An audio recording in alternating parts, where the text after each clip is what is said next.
I now give the floor to the distinguished representative of Asian Forum for Human Rights and Development. Mr. President, Forum Asia, in solidarity with Equality Myanmar and Burma Partnership, welcomes the report of the Special Rapporteur. We recognize the significance of the November elections, note that Burma Myanmar is at a critical juncture in its history, and express our strong support for the Rapporteur's time-bound recommendations for the new government. We echo the Special Rapporteur's calls for the immediate and unconditional release of all political prisoners. We are deeply concerned by the ongoing legal harassment and prosecution and those charged or convicted under defamation, trespassing, and national security laws.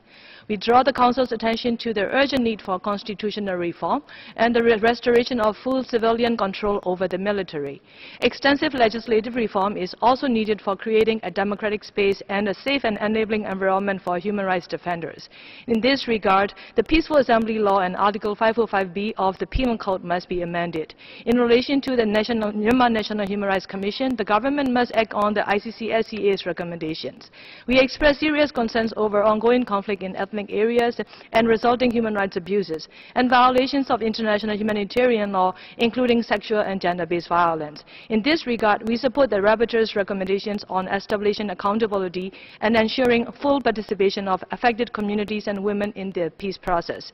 We reiterate the Rapporteur's call to end discriminatory policies and practices against Muslim communities, including the Rohingya, and call on the government to review the citizenship law and the race and religion laws. We also support the calls to address incitement against minorities. Lastly, we draw your attention to an open letter to the Council by 121 Myanmar civil society organizations on February 24th. We strongly support their call to maintain Burma Myanmar under Item 4 and appeal for clear benchmarks and a roadmap. We endorse the Rapporteur's assessment that the new government will have to face formidable human rights challenges and seek to know her views on how the country should tackle these challenges. Thank you, Mr. President.